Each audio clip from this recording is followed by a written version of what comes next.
Shalom, selamat pagi dan salam sejahtera dalam kasih Tuhan Yesus Kristus. Di pagi ini, Selasa 12 Juli tahun 2022, kita bersama diperhadapkan dengan firman Tuhan yang diambil dari kitab 1 Yohanes, pasal yang ketiga, ayat yang ke-11 sampai dengan ayat yang ke-18. Sebelum bersama kita membaca firman Tuhan, kita bersatu hati dalam doa, kita berdoa. Sesungguhnya kami manusia yang senantiasa mensyukuri dengan kasih atas setiap berkat karunia yang telah Tuhan curahkan dalam hidup kami. Hari ini kami kembali diperkenankan oleh Tuhan untuk merasakan napas hidup, kesehatan, kekuatan yang baru. Karena itu berkatilah hati dan pikiran kami agar selalu mendengar dan hidup sesuai dengan firman-Mu. Berfirmanlah selalu ya Tuhan, kami mohon di dalam nama Tuhan Yesus Kristus memberkati kami dengan Roh Kudus. Amin. Pembacaan Alkitab untuk kita pada pagi hari ini diambil dari 1 Yohanes pasal yang ketiga ayat yang ke-11 sampai dengan ayat yang ke-18. Di bawah judul perikop, kasih terhadap saudara sebagai tanda hidup baru. Demikian bunyinya. Sebab inilah berita yang telah kamu dengar dari mulanya, yaitu bahwa kita harus saling mengasihi, bukan seperti Kain yang berasal dari si jahat dan yang membunuh adiknya. Dan apakah sebabnya ia membunuhnya? Sebab segala perbuatannya jahat dan perbuatan adiknya benar. Janganlah kamu heran, saudara-saudara, apabila dunia membenci kamu. Kita tahu bahwa kita sudah berpindah dari dalam maut ke dalam hidup, yaitu karena kita mengasihi saudara kita. Barang siapa tidak mengasihi, ia tetap di dalam maut. Setiap orang yang membenci saudaranya adalah seorang pembunuh manusia, dan kamu tahu bahwa tidak ada seorang pembunuh yang tetap memiliki hidup yang kekal di dalam dirinya. Demikianlah kita ketahui kasih Kristus, yaitu bahwa ia telah menyerahkan nyawanya untuk kita. Jadi kita pun wajib menyerahkan nyawa kita untuk saudara-saudara kita. Barang siapa mempunyai harta duniawi dan melihat saudaranya menderita kekurangan, tetapi menutup pintu hatinya terhadap saudaranya itu, bagaimanakah kasih Allah dapat tetap di dalam dirinya? Anak-anakku, marilah kita mengasihi bukan dengan perkataan atau dengan lidah, tetapi dengan perbuatan dan dalam kebenaran. Amin. Sedemikian jauh pembacaan firman Tuhan. Yang berbahagia ialah orang mendengarkan firman-Nya dan melakukannya dalam kehidupannya tiap hari. Bapak, Ibu, Saudara yang dikasihi oleh Tuhan, pada hari ini kita akan mempelajari dan merenungkan ayat-ayat firman Tuhan yang tadi telah bersama kita baca dan yang ditulis dalam surat 1 Yohanes pasal yang ketiga ayat yang ke-11 sampai dengan ayat yang ke-18. Firman Tuhan dari perikop ini berbicara tentang mengasihi saudara sebagai tanda hidup baru. Melalui ayat-ayat firman Tuhan yang dicatat dalam Alkitab, kita menemukan bahwa salah satu tanda dari begitu banyak tanda kehidupan baru adalah mengasihi saudara. Firman Tuhan mengatakan bahwa barang siapa membenci saudaranya, maka dia adalah seorang pembunuh manusia. Dan kita mengetahui bahwa tidak ada seorang pembunuh yang tetap memiliki hidup yang kekal di dalam dirinya. Artinya, sejak kecil kita sudah mengenal kasih. Lewat orang tua, lewat saudara, lewat teman. Sejak kecil kita juga telah dituntut untuk mengasihi. Dan hari ini kita diajak kembali untuk belajar mengasihi. Kita dididik untuk mengasihi sampai saat ini. Kita masih tetap dituntut dan diajarkan tentang kasih.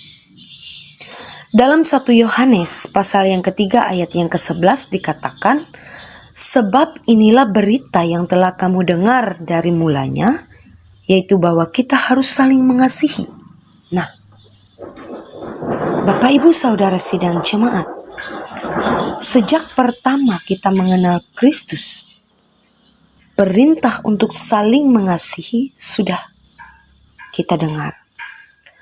Sejak kita pertama kali muncul ke dalam dunia ini, kita sudah mengenal tentang yang namanya kasih. Belayan lembut dari orang tua kita, secara khusus dari ibu kita, mengajarkan kita tentang kasih. Sampai saat ini pun kita selalu ingin dikasihi dan mengasihi. Seakan-akan kasih itu ada di sepanjang kehidupan kita. Tetapi yang menjadi pertanyaan bagi kita Bapak Ibu Saudara, apakah kita sungguh-sungguh mengerti tentang kasih?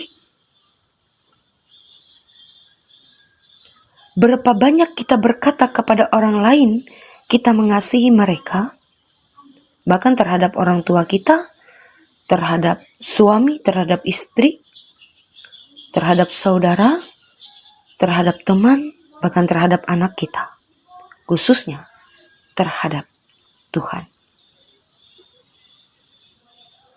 Bapak Ibu Saudara yang dikasihi oleh Tuhan, bacaan kita saat ini pun berbicara tentang kasih. Yohanes menjelaskan dengan perspektif sederhana untuk mendefinisikan apakah kasih itu. Sehingga dalam firman Tuhan hari ini ada beberapa pokok penting yang dijelaskan oleh Yohanes mulai ayat yang ke-11 sampai dengan ayat yang ke-18. Karena itu, perikop ini jangan berhenti dalam ayat-ayat tertentu.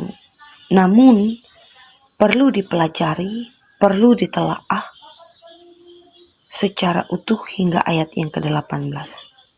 Yang pertama, mengasihi bukanlah perintah yang baru bagi orang percaya. Artinya, penekanan penting ini disampaikan oleh Yohanes pada ayat yang ke-11. Mengapa demikian? Karena hal itu sudah mereka dengar dari mulanya, dan kasih adalah inti tentang pengajaran Kristus sejak semula. Sehingga perintah untuk saling mengasihi adalah perintah yang disampaikan Yesus kepada para muridnya sebelum ia disalib. Dan itulah yang disebut oleh Yesus sebagai perintah baru. Namun karena perintah sudah pernah diteruskan kepada mereka oleh Rasul, maka seharusnya perintah mengasihi bukan menjadi hal baru yang sulit untuk dilakukan. Dengan memahami bahwa perintah mengasihi sudah mereka ketahui, maka Rasul Yohanes menduga bahwa harusnya apa yang sudah diketahui itu harus juga dikerjakan. Artinya Bapak Ibu Saudara yang dikasihi oleh Tuhan, dunia yang tidak percaya pasti tak mungkin mengasihi orang percaya. Namun kebencian mereka harus tetap dibalas dengan kasih tanpa pamrih. Sebab jika kebencian yang diperoleh dari dunia yang jahat ini dibalas dengan kebencian yang sama, maka orang percaya tidak jauh berbeda dengan dunia yang jahat. Untuk membedakan diri orang percaya yang terus berpindah dari maut ke dalam kasih karunia Kristus, maka Yohanes meminta umat Tuhan untuk tetap mengasihi mereka yang menganggap orang percaya itu musuh. Bahkan lebih jauh, anggaplah mereka bagaikan saudara untuk dikasihi. Di bagian akhir perikop ini, Yohanes menunjukkan bahwa bentuk konkret dari kasih yang mengasihi itu, bahwa kasih tidak dapat diungkapkan dengan kata atau lidah. Kasih tidak dapat hanya dinilai dengan perasaan. Semuanya hanya akan membuat kasih menjadi abstrak atau tidak nyata. Itulah sebabnya dalam ayat yang ke-17 Yohanes memberikan contoh nyata soal kasih yang mengasihi, yaitu jangan hanya mengasihi saudara dengan keprihatinan dalam kata atau pengertian dalam pikiran. Jika ia kekurangan sesuatu dan kita memiliki hal yang ia butuhkan, maka seharusnya kasih yang konkret adalah lewat tindakan, memberikan apa yang ia perlu dan bukan sekedar keprihatinan yang semu. Sebab kasih yang sesungguhnya tidak terpapar secara abstrak dalam kata melalui lidah, melainkan terwujud dalam perbuatan dan kebenaran yang nyata. Saudaraku yang dikasihi oleh Tuhan, berdasarkan firman Tuhan ini, maka ada beberapa poin khusus yang dapat kita terapkan dalam kehidupan kita. Yang pertama, kasih memang rohani. Sebab kasih yang sejati hanya dapat datang dari Allah. Tapi Yohanes berpesan supaya kasih itu jangan terlalu dirohanikan. Anak-anakku, marilah kita mengasihi bukan dengan perkataan dan dengan lidah, tetapi dengan perbuatan. Artinya, mengasihi dengan perbuatan, maka hal ini sudah tidak perlu dijelaskan. Yang tersisa hanyalah apakah dilaksanakan atau tidak.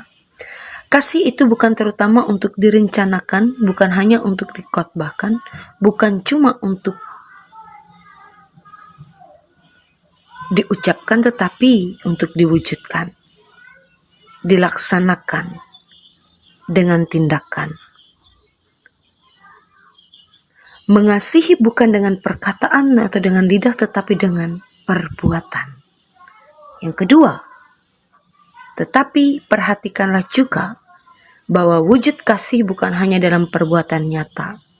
Namun dalam ayat yang ke-18, Yohanes menekankan bahwa kasih harus nampak dalam perbuatan dan kebenaran.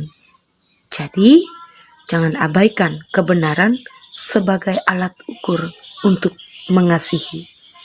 Mengasihi dalam kebenaran berarti kita melakukan sesuatu oleh karena kita tahu bahwa yang kita lakukan itu benar. Kita tahu persis mengapa kita melakukan hal itu dan kita tahu bagaimana kita melakukannya. Dan ketika kita melakukannya, kita tahu persis bahwa perbuatan kita adalah perbuatan yang benar.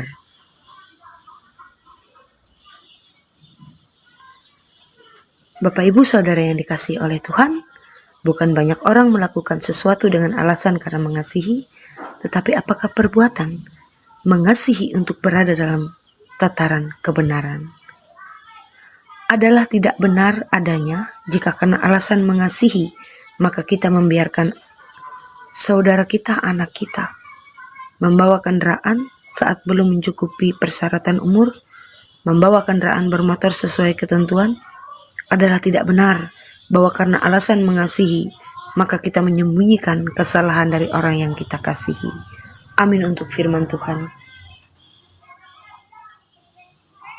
Mari kita menaikkan doa syafaat kita berdoa.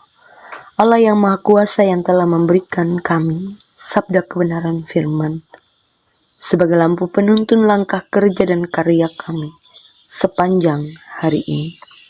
Terima kasih untuk firman-Mu Tuhan yang telah kami perdengarkan bersama melewati hamba-Mu saat ini.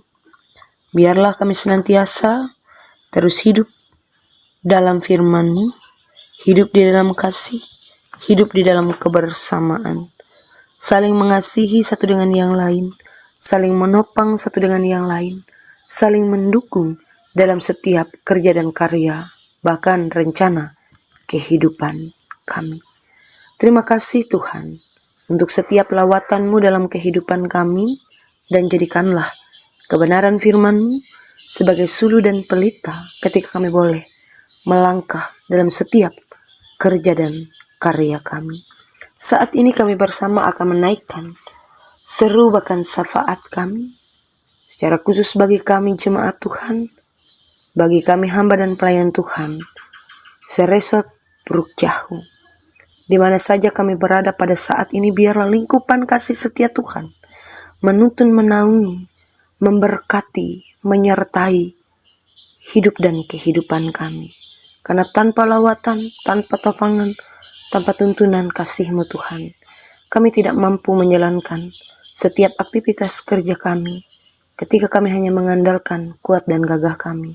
Oleh sebab itu biarlah Roh Kudus-Mu menaungi melingkupi kami, agar dengan demikian maka dipenuhilah berkat sukacita hidup kami. Saat ini ya Tuhan, dalam syafaat ini kami serahkan kehidupan jemaat Tuhan yang ada di Jemaat Pakat Pio Olongnango. Kami percaya Engkau memberkati penata layanan, memberkati setiap usaha pekerjaan mereka, memberkati dunia karya mereka, memberkati segenap pengharapan mereka dengan kasih. Sebab kami percaya ketika saat ini kami menyerahkan dengan hati yang sungguh-sungguh, hati yang penuh dengan kesetiaan, maka Tuhan akan memberikan berkat yang begitu besar atas kehidupan, kerja dan karya Jemaat Pakat Pio Olongnango. Apapun yang mereka lakukan, apapun yang mereka kerjakan, di dalam Tuhan tidak ada yang mustahil, sehingga nama Tuhan terus dimuliakan. Pun kiranya Tuhan memberkati segenap rencana dan tujuan hidup, dan kami percaya Engkau telah menyediakan segala sesuatu untuk kepujian dan kemuliaan bagi nama Tuhan dalam kehidupan kami. Rencana kerja, aktivitas, bahkan kehidupan kami sepanjang hari ini yang akan kami lakukan, yang akan kami kerjakan, kami tetap menyerahkan ke dalam tangan pengasihan Tuhan. Dalam nama-Mu kami berdoa. Demikian. Bapa kami yang ada di surga, dikuduskanlah nama-Mu. Datanglah kerajaan-Mu, jadilah kehendak-Mu di bumi seperti di surga. Berikanlah kami pada hari ini makanan kami yang secukupnya, dan ampunilah kesalahan kami, seperti kami juga mengampuni orang bersalah kepada kami. Jangan bawa kami ke dalam pencobaan, tapi lepaskanlah kami dari yang jahat. Karena Engkau punya kerajaan, kuasa dan kemuliaan sampai selama-lamanya. Amin. Tuhan memberkati engkau dan melindungi engkau. Tuhan menyinari engkau dengan wajah-Nya dan memberi engkau kasih karunia. Tuhan menghadapkan wajah-Nya kepadamu dan memberi engkau damai sejahtera. Amin.